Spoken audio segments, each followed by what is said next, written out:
Hi everyone, welcome to another edition of 5 Questions with Fellenbaum, where in these interviews I chat with various people associated with the Brevard Philharmonic. I'm pleased to be joined today by Principal Clarinetist Steve Loew. So Steve, welcome to 5 Questions with Fellenbaum. Well, thank you, Jim. It's great to be here with you. And of course, you're our maestro. And I'm just so excited to be able to speak to our patrons and our supporters, and of course, our musicians who I don't get to see that often anymore. That's true. That's why one of the reasons we wanted to do some of these interviews, just to let people see our faces again, and for our patrons, community members to get to know you a little bit better. And so with that, let's just kick right off with tell us about where you're from, where you did musical training, where you've lived during your life, jobs you've had, things like that. Sure, happy to. The one thing I wanted to tell you, though, the other day I was listening to a live performance from Carnegie Hall, Hmm. and all of a sudden there was this wild applause that happened, and I started crying and letting out so many tears because that's how much I really miss our audience. And it was amazing because I didn't expect that. I've heard live performances before, but I just want everybody to know that I miss you dearly. I really miss everybody dearly out Sure. there because you really do make it happen for us. Your applause and your, patronage is so important to all the musicians. So where did it all start? Well, I was born in Brooklyn, New York, many eons ago. I don't necessarily know if I want to give a date or when this all happened, but I grew up in Long Island, New York. My educational training actually really started with the Long Island Youth Orchestra, and I know, Jim, you're so familiar with youth orchestras and conducting youth orchestras, and that was like my introduction to playing with strings, uh, and that's how it all started. And from there, I attended Juilliard Prep and was going into New York City weekly in the 70s on the train by myself, which was an interesting time to be in New York, sometimes missing the appropriate station and getting off someplace where I shouldn't have because I took the express train instead of the local train to Lincoln Center. So I'm the quintessential New Yorker. And my training, I had different education at different universities. Started off at Hofstra University, went to State University of New York at Fredonia, and then Juilliard. And then after Juilliard, I received an institute diploma from Chautauqua, and studied with so many different fine clarinetists. So I pretty much followed the clarinetists. Fred Ormond at State University of New York at Fredonia, Leon Rushinoff at Juilliard, and Stanley Drucker and Naomi Drucker in Long Island growing up when I was in the Long Island Youth Orchestra. So my training and my love really started back in New York. And of course I have Betsy with me, my clarinet. Can never go anywhere without Betsy. And I have some of my other clarinets in the back there as well, my A clarinet and my little baby E flat clarinet sitting on the shelf. Yeah. After Juilliard, I was accepted to play in the United States Marine Band in Mm. Washington, D.C., the President's Own, and that's a great site to go to for everybody if you'd like to, and make sure you go to the United States Marine Band, the President's Own, and then you'll get the one that's in Washington, D.C. And it's a great link, to see musicians that are playing and doing different things within the Marine Band. Now, I joined the Marine Band in 1976, which was the bicentennial of our country. I Oh, also turned 21 the same year. And I also, at that same year, my birthday is July 4th. So it was really like everything wow. chaotic together. Not that I was I was really a musician, classical musician, but all of a sudden now I'm joining the Marine Band, and I stayed in the Marine Band for 14 years as assistant solo clarinetist and played with the White House Orchestra. I played for Gerald Ford, I played for Carter, I played for Reagan, and Wow. one year with Bush Sr. And that was interesting times because we got to see the White House in a different way than most people did.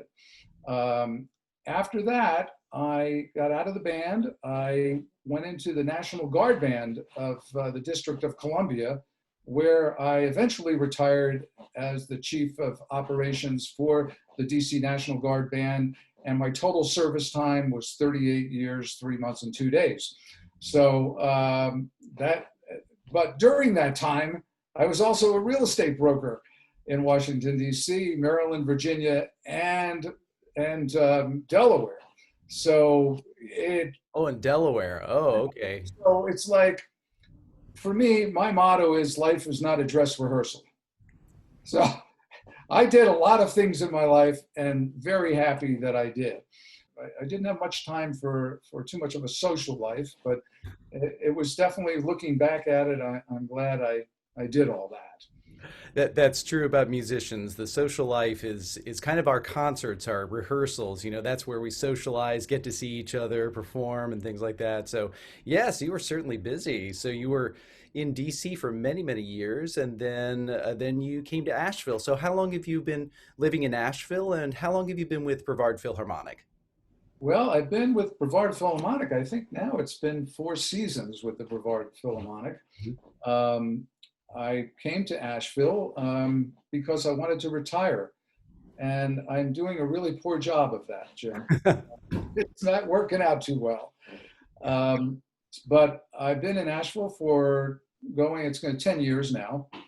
Brevard, to me, the audience and the hall that we play in is amazing, and also, as I tell people, and not to embarrass you, but to have you as our maestro, and I've played under some great world conductors, and you are the epitome of the top conductor, seriously. Thank you, Steve. And Thank you. I appreciate you're everything from what people don't even see out there. You know, they don't see the rehearsals, they don't see rehearsal technique, they don't see how you at the end of 2.5 hours, even though we're not unionized and don't have a union representative stand up and say, "Time is up, maestro," it. but Right. still within that minute, you time it perfectly, which is so exciting. You know, it's great to see that. Well, thank you. I appreciate that. And I especially appreciate it because you have indeed played in a lot of different groups, a lot of different conductors. You have seen and done a lot of things. So, with all of the different kinds of playing you've done, here's my third question. You've played in orchestras, bands, solos, chamber groups. Do you have any particular kind of playing that you have found to be your favorite? This is one of those questions that's kind of like one of those impossible questions, like, what is your single favorite composer? The Right. musicians never answer that. But what do you think has been your favorite kind of playing throughout your career? Now, I think you're going to like this, Jim, because my favorite is chamber music with strings. Hmm. Um, I started my first solo that I ever played with an orchestra, actually, was the Oberon solo by Weber, where the strings are tremoloing and the clarinet comes above the strings.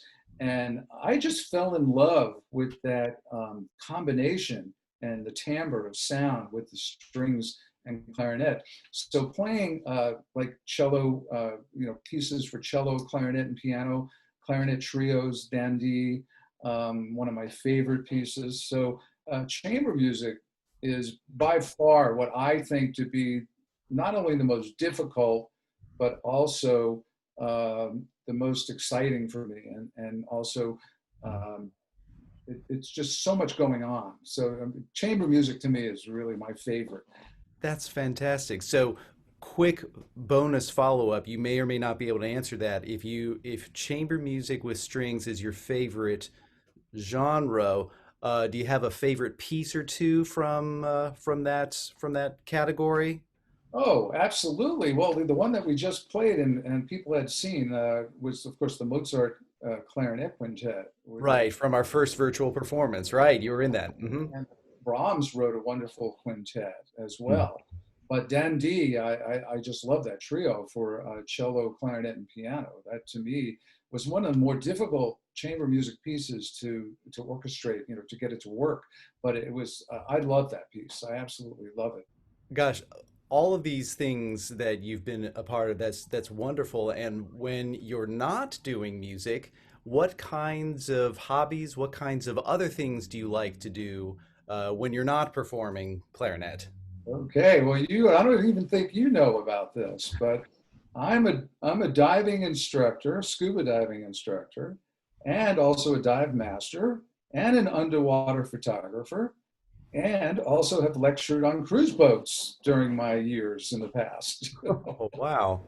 So I love the marine environment. I love marine biology. I got into photography because I wanted to know what these creatures were doing under the water. So I would take pictures. So I got really excited with the marine environment. So I have done a lot of scuba diving throughout the world, and hope to get back to it someday when I feel safe and flying again. So that's my passion, my other passion. Oh, wow. That's fantastic. Well, during this pandemic, you have certainly been busy, and that's a little bit of a nod to the first virtual performance that we've had and the virtual performance we just had a week ago, which was part of your Music at Creekside series that you developed, not only developed and organized, but produced as well. So, over these last several months, tell us about the various things that you've been doing, which you shared some of that with me, and I found this really impressive. Tell us about what you've been up to since everything just kind of came to a close back in March. Sure. Well, adaptability to me is so important my whole life, and adaptability and plus attitude. And I don't know if it's my expression. I didn't get it from anybody, but adaptability plus attitude equals altitude. One of the things that I feel strongly about was first to teach and teach using Zoom. I have about 16 students a week, and I still do average about that number. And love kids, and love to teach kids, and love to see them not only during these times with lessons mold, but keep them excited and keep them interested in playing, which is a whole different thing that most teachers, if you're good, you have to add that. You can't just instruct anymore. You've got to instruct, plus you have to make them feel good about what they're doing. I've been doing that. I've been raising money. I've been using all of my student lessons for 3 months, the first 3 months of the pandemic, raised money for the Asheville Music School, for teachers who have lost work. And of course, I was supposed to be retired. So, I didn't necessarily need the income from the teaching at the time. So I donated that money to the Asheville Music School. I've been working with a lot of the kids with a cappella, which is a wonderful app where people can play trios and quartets by themselves. And I'll have my students actually dress up as 4 different people and play the quartets themselves.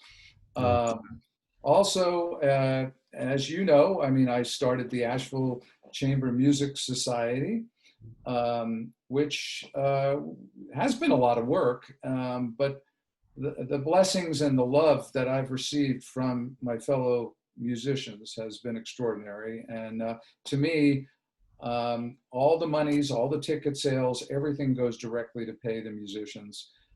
We only have one rehearsal, and then we have the concert. And we've had 4 concerts this spring, and they've all been very successful. We've skirted thunderstorms and actually made it so that we didn't have to change the dates. So this new project for me is so important, and I know that you'll be putting out a program of the to come for patrons of the Brevard Philharmonic players and friends who performed with us in the Asheville Chamber Music Society. I really appreciate the efforts that you are making on behalf of musicians because, as we all know, this pandemic has been particularly hard on the arts.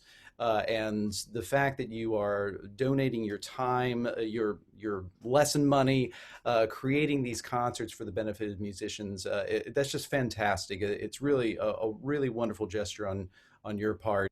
And it's extraordinary. the love that people have for music and people who especially play it.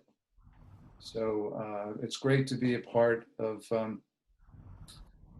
being with everybody today, you know, and I wish everybody the best out there. I really do. And I hope that when we start up again next year and everybody has their vaccinations, we'll be ready to play. Well said about all of this, and just the camaraderie, the love, the appreciation the community has had for the concerts that you've had. And yes, we are indeed hoping for better times to come and soon. And we are indeed looking forward to those times. So, Steve, thank you so much. It's been a pleasure to speak with you today, and really appreciate you taking the time to speak with us, so our community can get to know you a little bit better. And thank you, Maestro. Thanks so much, Steve. Okay. Brevard Philharmonic Principal Clarinetist Steve Loew. Steve has been an integral part of our first two virtual performances, and in case you missed them and want to find out more, or just watch them again, you can find them on our YouTube channel under Playlists, where you can also find all of our other online content anytime. Well, we hope you enjoyed 5 Questions with Fellenbaum, and we'll be back with another episode in a couple of weeks. Take care, everyone.